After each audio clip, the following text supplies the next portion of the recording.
What is up, and welcome back to another episode of Blood and Beer, the show where we talk blood sport and we drink beer. I'm your host, Matt, and as always, we got MMA to talk today. We got UFC 1 Championship, we got some boxing, some bare knuckle. Then, after we go over everything that happened this past weekend in those sports, we're going to look ahead at UFC 282, Blachowicz versus Ankalaev, and then Bellator 289, Sabatello versus Stotts. Then we also have some fight fixing allegations to discuss where the UFC had handed down some punishments, a ban on a coach, and all fighters using that coach. So they got to change it. So we'll look into that. I'll fill you in later on in the episode. But first, let's introduce our beer. As always, we got a new one on hand. This is Hopping Nomad IPA. Picked it up at Aldi's. I don't know much about it at all. Got a little bit of foam on her, so pumped about that. It looks nice and pretty there, don't it?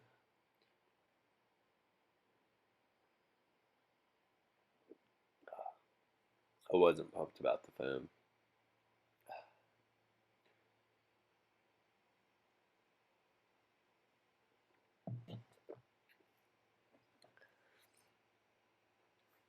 Pretty good beer. Just kind of average, I guess. I'd sip it. It's okay.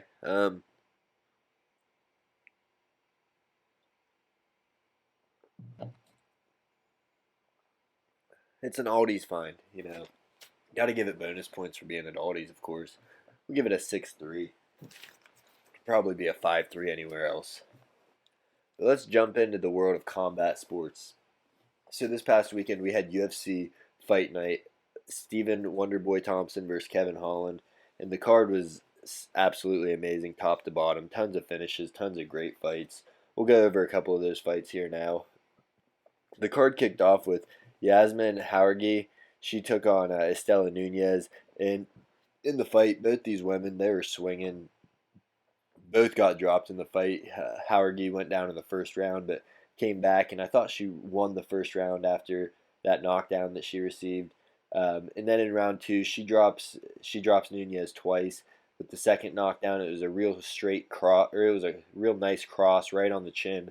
Drops her and then finishes her off with some real precise ground and pound. She wasn't just wailing punches; she was throwing straight down, just fist through her head to the mat. So she gets the TKO victory in round two. And then immediately after that, we saw Francis Marshall. He made his UFC debut against Marcelo Rojas. And this fight was fun also. Rojas, he's always showing up, always putting on battles, even if he's not getting the victory. In this fight, he was showing that warrior spirit, but he was taking some serious damage from Marshall. And in the second round, another second round finish we had here, they're in the clinch, and Marshall lands an absolutely vicious elbow, just sits down Rojas, and then follows it up with some ground and pound to get the finish. So two finishes to start off the prelims. It was real exciting. We also got to see Clay Guida get a split decision victory over Scott Holtzman, two UFC vets there. Jonathan Pierce, he defeated Darren Elkins by unanimous decision. And then Angela Overkill Hill, she got a unanimous decision victory as well. And my favorite fight of the prelims was definitely Michael Johnson. He took on Mark Giacchese. Giacchese's a real explosive fighter. He's got really good wrestling, really good kickboxing, real explosive, just crazy kicks, crazy moves in general. And in this fight, he came out showing that, doing spinning back kicks, front wheel kick or front flip kicks, cartwheel kicks. I mean, you name it, he tried it. He was trying flying knees all over the place, jump kicks. He was trying to be real flashy in this fight, whereas Michael Johnson, he came out just walking him down, always moving forward, real crisp technical boxing the whole fight, wasn't getting flashy with it. And I think that Casey, he got carried away with being flashy in this fight because every time Johnson would hit him, he'd go almost, almost trying to get in his head and stuff. And he never really stepped on the gas. So Johnson was able to back him down the whole fight because Casey looked like he was trying to show off. And he got the unanimous decision victory, 30-27 on a couple of those scorecards for Michael Johnson. And he was definitely fighting for his UFC career because he was 1-5 in his last six. So that might keep him around for a little while longer. Dude's been doing it in the sport. I definitely did not think he was going to win that fight, though. He was like a plus 275 underdog, so almost 3-1, and he gets that upset victory. But the main card, what you're all here for, of course, we had it kick off with Nico Price versus Phil Rowe. This fight was fun as hell. Nico Price came out. He was real active, throwing a lot of punches. And he was landing a bunch too, really kind of piecing Rowe up, but not doing a ton of damage. Whereas Phil Rowe, he didn't land more than Nico Price, but he stayed on the outside and really picked his shots. Every shot he was landing looked hard and looked real precise, real calculated. So they're kind of each working their own game. And going into round three, I thought Phil Rowe was up 2-0, but it could have been anyone's fight, honestly. And the round starts off. Nico Price goes out there just swinging. They're not the prettiest punches, but they're landing. He's got Phil Rowe backed up against the cage. It looked like it could have been stopped almost. But Rowe survives the storm. He weathers it. And once Nico Price is finished with this flurry that lasted, it seemed like a minute, Phil Rowe notices Nico Price is exhausted, backs him up against the cage, and just starts unloading some bombs from range. Eventually, after about 5 or 6 connected, real clean in a row, the ref steps in, waves it off. Nico Price contested immediately, but I mean, he seemed like he was done in that fight. Uh, so Phil Rowe, he's 10-3 now, I think, with 100% of his wins coming by way of finish. So he's definitely a prospect to watch. Dude's got some funky striking. It's hard to deal with because he's so damn big for. I believe he's 170 pounds is what he fights at. He's just so big for that weight class. And then following that fight up, we had Jack Hermanson taking on Roman Dolidze. Dolidze took the fight with about 10 days' notice. It seemed like after Derek Brunson had to pull out due to injury. And he's coming off a knockout win over Phil Rowe, where he just destroyed Rowe's knee and then knocks him out in the second round of that fight. In this fight, it started off, Hermanson seemed like he had the upper hand in the grappling exchanges and kind of dominated round one, it seemed like. Dolidze was able to get back up to his feet a few times, but Jack Hermanson just really had the upper hand in round one. Round two, they come out, Dolidze's swinging, and they go to the ground in a scramble. Both these guys have great jiu-jitsu, great wrestling, and Dolidze starts attacking the leg. He eventually gets Jack Hermanson in a calf slicer, where that's where you have their knee bent backwards and you're pulling on their calf. It's hard to explain from here, but it was, look it up. It was a nasty submission he had him in. And if you watch WWE a couple years ago, John Cena, he had a move called the STFU, where he puts you in a calf slicer and then kind of like a rear naked choke, neck crank type of thing. That's kind of what Dolidze did after he had this calf slicer in. He took Jack Hermanson's back, leveled him out with the calf slicer in, and starts raining ground and pound in round two. Gets the finish on 2 weeks' notice. So he's going to be moving into the top 10, probably going to take Jack Hermanson's number 8 spot after being unranked. And he calls out Khamzat Chimaev. He says, you need a top 10 in 185. Why not fight me? And that'd honestly be a really good fight because Dolidze is not a small guy for 185. He can wrestle, he can grapple, jiu-jitsu, he's got good striking. So that'd be a fun fight to watch for Khamzat Chimaev. Finally getting tested at 185 also if he wants to take that. Doubt he will though. All right, and then we had Matthews Nicolau. He took on Matt Schnell. He got the second round TKO. He dropped Schnell multiple times. Schnell was moving forward. He was a warrior in this fight, but Nicolau just proved to be too much. Um, he gets his final knockdown came with an overhand right, landed on the back of the ear. It looked like drops Schnell and just jumps on him with ground and pound, gets the finish.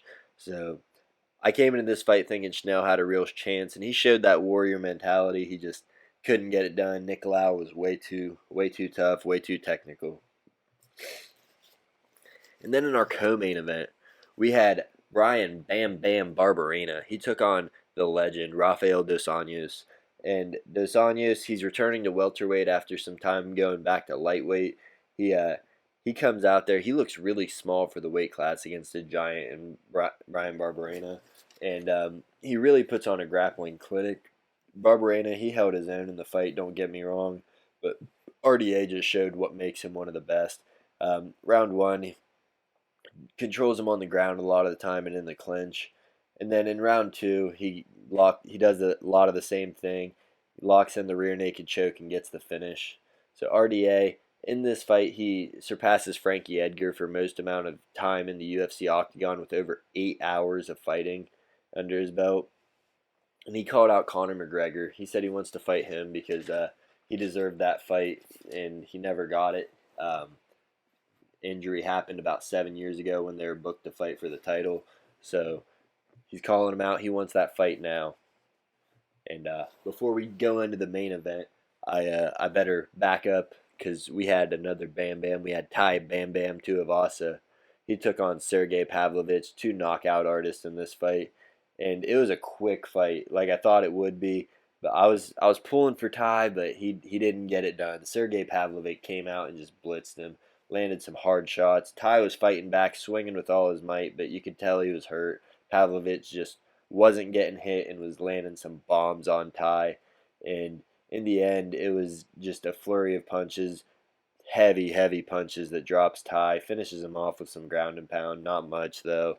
Sergey Pavlovich, 5 wins in a row. I believe 4 by first round knockout or maybe 5 by first round knockout. He's been killing it in the heavyweight division. Definitely going to be a problem. I didn't think he had this kind of skill to just go out there and blitz someone like Tai Tuivasa. So Sergey Pavlovich probably moving into the top 5 of the heavyweight rankings, and he's going to be a problem for whoever he fights. Dude's young and he's strong. All right, and then in the main event, we had Kevin Holland take on Stephen Wonderboy Thompson, and this fight was a stand-up war. I mean, they went at it from the get-go. Round one, they come out, they're both swinging, both landing a bunch. Real clean shots on both ends, but it was Holland that got the upper hand in round one. He really hurt Wonderboy with some elbows there towards the end. Wonderboy was able to hang on, weather the storm. He gets to round two, and he was hurt at the end of round one. I thought that there was a good chance Holland could have stepped in and finished it. But in round two, they come out, and Thompson is really in a groove at this point. He recovered from the damage that Holland had done, and he starts really landing his kicks. His left straight is landing flush. He got a real good lateral movement. He found his movement in that round. And Holland, his activity didn't necessarily slow down, but he stopped throwing his right hand in round two, and you didn't really know what that was. We later found out it was a broken hand from punching Wonderboy in the head in the first round, but you didn't really find that out till the third or fourth round. Round three, Thompson's really picking up the pressure now. Left hand's landing flush every time he's throwing it. He's throwing hook kicks, roundhouse, everything, and they're going to Holland's head. Holland's just eating them, not even reacting to these shots. I mean, he really showed off his chin. Round four was a lot of the same, but more pressure by Thompson. Holland is still throwing back, fighting, but he doesn't have a right hand to fight with. And every time he blocks a head kick from Thompson, his hand's getting kicked. That broken hand. So we go into the corner at the end of round four. The corner stops the fight because of Holland's hand. He can't fight back. He can't defend himself properly. Dude has a fucking chin, though. He took some crazy shots in this fight. Holland did. Thompson, I mean, he's still that dude. Karate badass, karate god in MMA. He's the gold standard for that. Whoops. Gold standard for that, but yeah, Holland showed heart, but Thompson pulled it out, gets the fourth round TKO by corner stoppage. And they said after the fight that Holland broke his pinky, or his third, fourth, and fifth metatarsal, so pinky, ring finger, middle finger, broke all those in his hand, and they're all displaced. So he's going to need to get surgery on his hand before he can fight again. No timetable on that. Sad to see for Holland, but I mean, he stepped up. He tried to strike with the striker. He refused to go into grappling scenarios with him when he could have had him on the ground and done some damage. He stood him up and said, "I want to strike with you." So all props to Holland. Wasn't a great game plan, but he put on for the fans.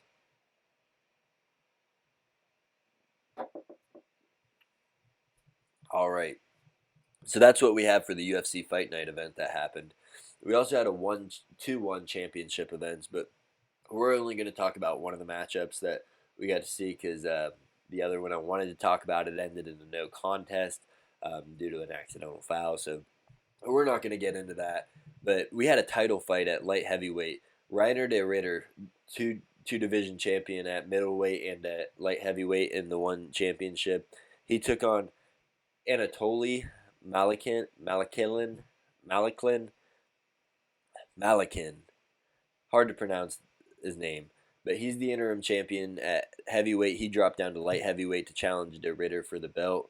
And you go out, the fight starts off, you can immediately see that Anatoly is way bigger than Reiner De Ritter. He's pressuring him. He starts hurting him immediately with his strikes. And De Ritter just could never really get his grounding, couldn't get takedowns. Eventually, Anatoly starts landing some big bombs, gets the knockout punch at the end of the first round, and he's now a double champ. He's the new double champ in one. So De Ritter lost his double champ status. He's still the middleweight champ, but now we have Anatoly Malikin. He's the interim champ at heavyweight and the undisputed light heavyweight champ in the one championship. And then we also had BKFC Hollywood, BKFC 34 this weekend. And it was an action-filled event, bunch of knockouts, bunch of fun fights. It was really topped off by the co-main and the main event. In the co-main event, we had Richie versus Mundell. It was a fun fight, back and forth, both guys hurting each other. Towards the end of the fight, though, Mundell was really coming on. He dropped Richie with a body shot, it looked like. Really had him hurt with headshots and everything. Richie, though, he was coming in with some real crisp boxing, trying to work from the outside, but all it took was one punch from Mundell, a straight right up the middle, puts down Richie, and he was out cold, stiff as a board before he hit the ground. So Mundell, I believe it was a fourth round knockout that he got, or maybe third, but it was a beautiful, beautiful ending to that fight. Bare Knuckle they've been putting on some shows, man.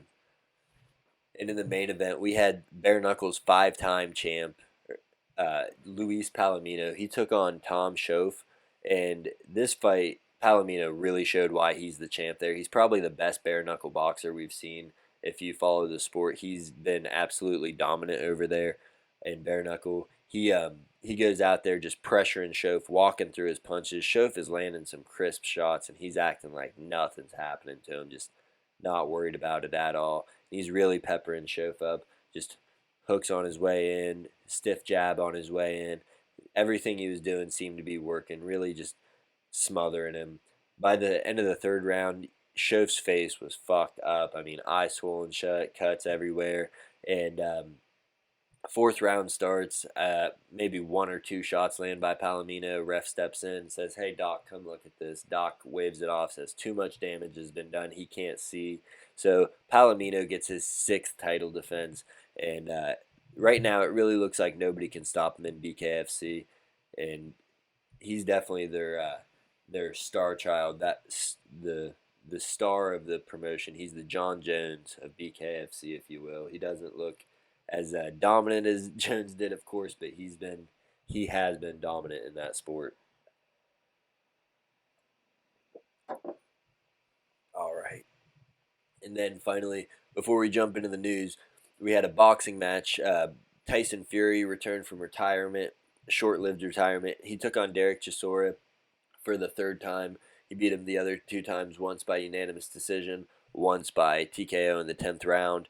And this fight, Fury really just had his way with Chisora, was picking him apart. Seemed like he was playing with his food, didn't really go for the finish in the fight. But in the 10th round, it wasn't even really a flurry of punches that Tyson Fury threw, just landed a couple, and then the ref looked at Chisora, waved it off, said, "You've taken way too much damage," because everything Tyson Fury was throwing was landing. He fought from the outside, landed big shots. Chisora's has just got a chin, and whenever Fury would have him hurt, it seemed like he would back off a little bit and let Chisora recover before he would jump back in, trying to prolong the fight for the fans. Maybe, I don't know what it was, or maybe it was respect out of Chisora. Who knows? But Tyson Fury stays undefeated. He had a stare down with Alexander Usyk after the fight in the ring. hopefully that's the next fight because that's definitely the fight to make at heavyweight. The two best in the world. That's what everybody in boxing wants to see right now for the heavyweights is Usyk versus Fury because there's really no other matchup to make at the highest level.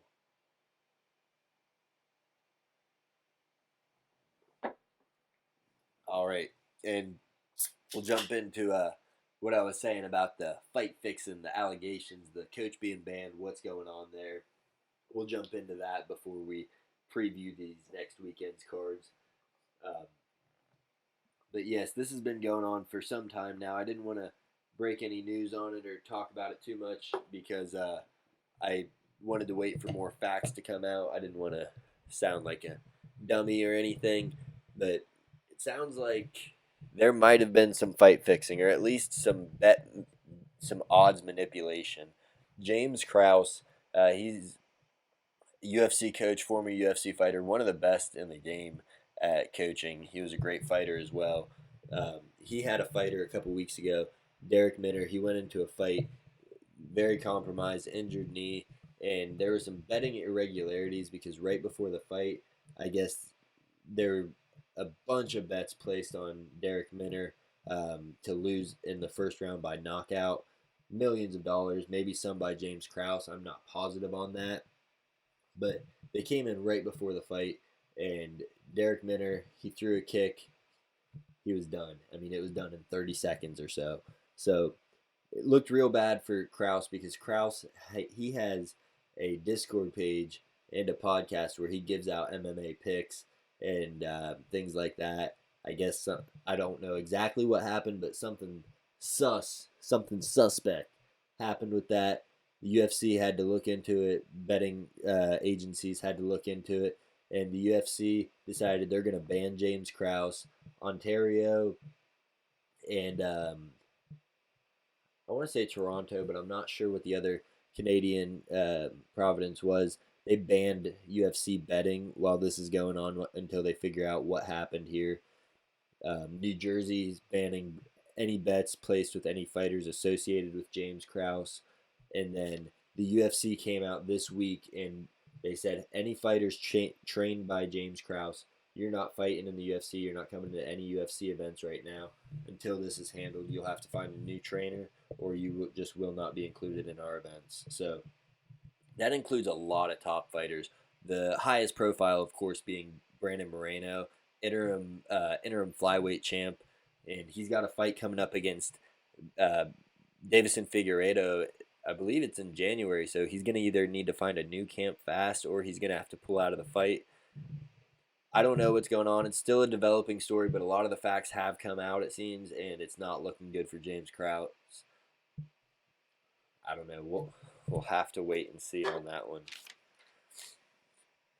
But looking ahead, we have this upcoming weekend. We have a fun card for you. Not the most exciting pay per view as far as names go. I know it fell through. It was supposed to be Yuri versus Glover too, but this one's going to be Magomed Ankalaev taking on Jan Blachowicz for the undisputed vacant light heavyweight belt in the UFC.